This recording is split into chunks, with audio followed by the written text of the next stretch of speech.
Meeting is being recorded. All right, Charlie, we're ready to go. Thank you. This is the Thursday, April 24th meeting of the Audit Committee, a special meeting of the Environmental Facilities Corp, New York State. And so call to just a roll call, I would love, and to see if we have a quorum. Chair Krasansky. Here. Director DeMarchi. Here. Director Corcoran. Here. Director Zarowski. I'm here. The Audit Committee is present. We have a quorum. Great. Thank you. So we have some draft minutes from the June 2024 Audit Committee meeting. If people have taken a look, anybody wants to make a motion? I'll make that motion, Chair. Great. And a I second? was absent. I restrain. Great. Any votes for? Abstentions? I'm for. Four. No discussion. Great. Perfect. Thank you. Then we also have draft minutes from December 12th, 2024. If people have, somebody wants to make a motion and a second on that. I'll make a motion to accept the draft minutes from December 12th. Great. I'll second. Thank you. All in favor? Aye. Any votes against? Abstentions? No? Great. Perfect. Thank you. We're joined by Allie and Marty from KPMG to give us the overview of the plan of attack this year and any obviously new stuff happening. And so we look forward to their presentation, and take it away. Perfect. Thank you, Charlie. Good morning. Good morning, members of the committee, excuse me, and management team. I'm Marty Dunbar, joined, as Charlie mentioned, by Allie Hines. I'm stepping in. I'm going to open this up here for Jeff Coach, who is and will continue to be the leader of the audit. Unfortunately, Jeff has run into some health issues, and so we figured, in order to kind of reduce this stress level a little bit, I would lend a helping hand. And since I was lending a helping hand, we thought that we would officially slot me in this year as the signing partner to make sure there aren't any, interruptions or things along those lines. Jeff, we stay in regular communication with him, so he is around, and we certainly can tap into him as we make our way through this year's audit, and hopefully he'll be joining you all again very, very soon.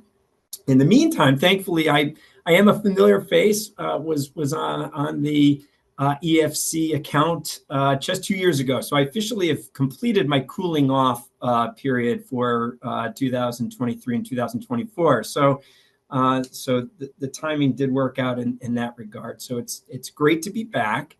I recall when I was rolling off, there was a lot of anticipation for growth and a lot of different activities that were out on the horizon, and it's certainly neat to see that a lot of that has come to fruition in the corporation's different programs. So excited to be part of it again this year and get into the audit. So what we have here presented in our slide deck should look fairly similar to the past. After all, it's intended to cover the required communications at the outset of an audit, really kind of setting the frame of the audit, sort of the framing out of a house, so to speak. And then when we return back at the end of the audit, that's when we inform you as to the results of the audit, findings, things of that nature, which will occur probably about exactly 2 months from now.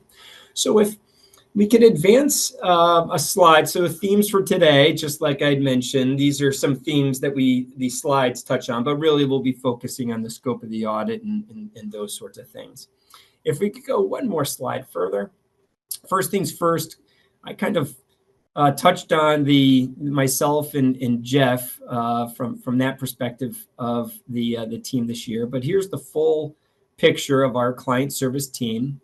And the bluish purple boxes represent folks that have been on the account in some way, shape, or form in the past, certainly the past year. And those that are white represent some folks that might be new. I have Allie here today, Allie Hines. She's a senior manager in our Albany office. Allie and I are just a few footsteps down the street on Broadway from the corporation. And Allie and I are just 2 cubicles away from each other here in our office. Allie did participate in the single audit last year. Jeff Mabb, as you might remember, as our senior manager for a number of years. He is left for different, perhaps greener pastures from the firm. And so Allie is as I said, a senior manager in our government practice, and she is active in various New York State governmental activities from an audit perspective, and is a perfect fit for the corporation audit, and will be leading the way not only for the single audit as she did at the end of last year, but also the financial statement audit. And then a number of the other folks, as you see here, are returning. Many of those are the different specialists or others that we reach out to as part of our audit. We have our MWBE firm that also participates in our annual audit. Amy Dung was the associate that's returning to the engagement, has been on this engagement now for at least a few years. So that's good.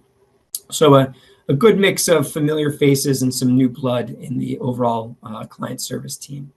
If we could go to the next slide.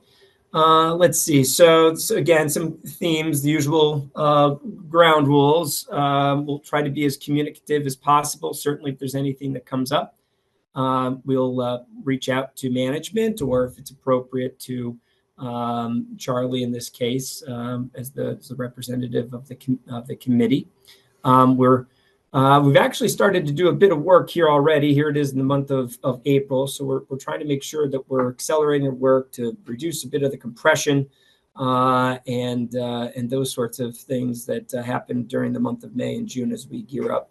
And as we get out of the COVID days, when I was serving this account, it was virtually completely remote, but we're trying to make sure that we're getting back and doing as much as we can in person, or at least in a on again, off again throughout in the office, on site, and from our office throughout the course of the work. If you could go one more slide, please, Allie. Thank you. Oh, I'm sorry, 2 more. There we go. So this dense slide lays out the professional standards as it relates to each of the deliverables, and just really high level. I assume everyone read it, but just in case, our audit is done in accordance with generally accepted auditing standards in the United States under the AICPA rules. It's also done in accordance with government auditing standards put forth by the Comptroller General of the United States. That's the financial statements. The financial statements are an opinion on the reasonableness of your the numbers themselves and the notes in light of generally accepted government accounting standards. But there is not a report on internal control over financial reporting that you might see at an SEC registrant or other regulated businesses. However, we do, as part of our procedures, walk through internal controls and those sorts of activities as it relates to the work that we do when trying to make sure that the balances that are reported are appropriate. Certainly, if we identify any gaps in internal controls or things of that nature, we would report that to management and to the committee. Based on our recent audits, we haven't come upon any of those sorts of matters. The corporation has and continues to have a fairly strong accounting and control environment. So we'll definitely be on the lookout for that again this year, but we don't expect too many changes from the past, which is a good thing. Next paragraph there, probably the thickest of them all. This has to do with our examination of the compliance with New York State's investment regulations. So that's done in accordance with professional standards. Again, the AICPA as it relates to examination reports, which is a little bit different from an audit, but gets to the same place. It's assessing compliance with a regulation, in this case, New York State's investment regulations. And then finally, another regulatory audit, that's the single audit or the audit of your expenditure of federal funds. And again, that is something we report on each year. And so no changes from that perspective. So those are the primary, deliverables or and the standards associated with those deliverables that we conduct our audit under. In terms of required communications, a lot of check boxes here. This is just letting you know that we're covering all of our bases. The one with an X is more of something that we would report to you at the end of the audit. So moving along, just to kind of further set the frame, when we do our audit, we are making sure that the financial statements are reasonable in all material respects. And that means we set a level of materiality. When we return back to you, we'll probably give you a little bit more color. But generally speaking, if you picture your financials, you got the statement of position and then the statement of activities or the income statement. Roughly, we kind of use a few different metrics to come up with a level of materiality, but just for the conversation here, let's assume it's about 2% of assets or your program revenues. That kind of sets the bar as to what financial statement line items are considered significant to us, and then we take that 2% number and then ratchet it down pretty significantly, such that when we're auditing those accounts that we identify as significant, which we'll touch upon in just a few minutes, if we come upon any balances or transactions or things of that nature that are a little bit different than what we would expect, and that drives a potential audit difference or something along those lines, that's kind of the threshold that we use to then report to management and the committee in the form of, as I said, an audit difference or uncorrected audit adjustment, that sort of thing. So that's kind of how materiality works. You're setting a frame as to what's a large amount when you look at the financials as a whole, to identify or scope in certain financial statement line items or footnotes.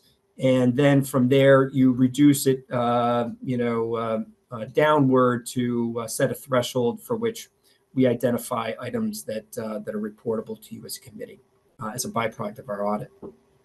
Timeline, fairly similar to the past, maybe a little bit more here during the month of April as we wrap up this month. But generally speaking, our audit begins in earnest here during the month of May and lasts through the balance of the month of June.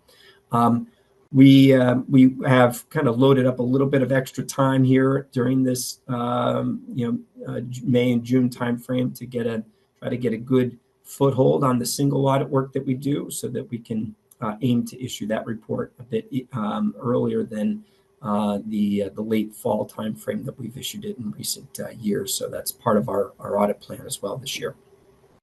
Moving along to the next slide, I'm going to hand it over to Allie to briefly touch upon some of the more significant accounts. Maybe not go through all the planned procedures, but at least highlight some of the accounts that we'll be focusing on and a couple other topics that relate to the audit before we wrap up. Allie, to you. Yes. Hi, everyone. Happy to be with you today. So the first significant risk and only significant risk that we have identified in our audit is the risk of management override due to the nature and ability to perpetrate fraud through different processes that they have access to. This is not a unique risk to EFC. This is a risk that is present in all of our audits. So we do have specific procedures that we perform to address this risk, and that is by performing our journal entry test work that we perform each year. We will perform inquiries with management and C-suite executives to ensure if there's any fraud or non-compliance identified that we are addressing it appropriately. Additionally, we will keep applying our professional skepticism as we go throughout the audit. I think also with the addition of myself for this year, it includes a fresh perspective on how we're performing our audit, gives us new eyes to look on things and have that additional professional skepticism. So we do keep a heightened sense for this throughout the audit. As Marty mentioned, these next two slides do go through each of our audit areas that we focus on throughout our audit. They are consistent year to year. We will continually assess if there's any new procedures that we need to perform. I won't go through each of the details here, but they do cover substantially all of our balance sheet and income statement activity. So if there are any questions of the details in here, more than happy to answer them, but we'll continue to move on for the purposes of time. And then, as Marty had touched upon, we do also perform the Audit of Federal Awards, or the CFA, Statement of Federal Expenditures. We will perform compliance work and control work as told in the uniform guidance. And we expect that the program that we'll be auditing for this year is the Clean Water Program. Last year we audited the Drinking Water Program, so we'll be back auditing the Clean Water Program based on some preliminary information that Albert was able to provide us a few weeks ago. And then just involvement of some individuals within our audit. As part of our OPEB testing, we do involve a KPMG actuarial specialist that will review the significant assumptions and calculations for the underlying liability of the OPEB and ensure that they're all reasonably stated and valued appropriately. We also have a national pricing desk that will value independently all of the marketable securities and investments that are on EFC's balance sheet. And then we also have individuals in our national office if there are circumstances that arise that require us to consult with those specific individuals that are specialized in any matter that arises as well. And as Marty mentioned, we do have the two subcontracting firms that we work with each year, and it's a seamless process with them. They have our KPMG computers, they're integrated into our teams. They work directly with Albert and his team as well, and it's a great process that we have for that each year as well. And then here we have just some of the new accounting pronouncements that are effective this year and kind of over the next few years as well. We don't expect any of these really to have a significant change on the financial statements for the current year, unless there's any accounting changes or error that arises. This statement does amend some of the information that was in GASB 62. One of the pronouncements being GASB 101 related to compensated absences may have a low impact on the financial statements this year. This really is a statement that is recognizing a liability of leave that has either not been used or has been used and has not yet been paid or settled through non-cash means. So this is something like your vacation leave, PTO, sick leave, and things of that nature where previously may not have been included on the balance sheet as a liability, but will come on the balance sheet this year as a liability. And then looking forward, there are a few GASBs that are coming into effect. For GASB 102, it might just be good to kind of think about what concentration risks that are applicable to EFC and what potential disclosures might be required as it relates to that. And then as we look at GASB 103 and 104, we'll consider and see how that impacts EFC in future years as well. But we expect that it will have little to maybe moderate impact as it relates to the financial reporting model as well. And then I will give it back to Marty to wrap it up unless there's any questions. Perfect. Thank you, Allie. Nothing like get a jump on accounting regulations impacting us or 3 years from now. Finally, the last slide that I'll cover, there are more slides, but they're more so for informational purposes.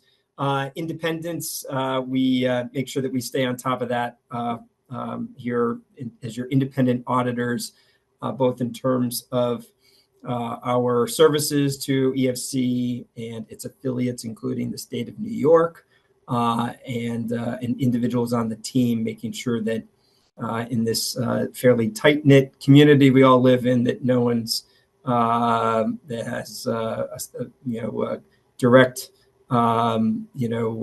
relationship, family relationships, and others that work at either EFC or within state government that has an impact on financial reporting, et cetera, various other things that we take into consideration with respect to independence. So here at the outset of the audit, as with prior years, we do not have any independence matters to report to you, and we'll report back on that at the end of the audit. And then just in terms of the remaining slides, again, as I said, they're more informational. There is an attachment in the back, what's on the not-for-profit board agenda. It's, maybe, tailored a little bit to a traditional not-for-profit, maybe not necessarily a government enterprise. Nevertheless, it definitely highlights some things that we are certainly seeing out on the broader, landscape in terms of governance topics.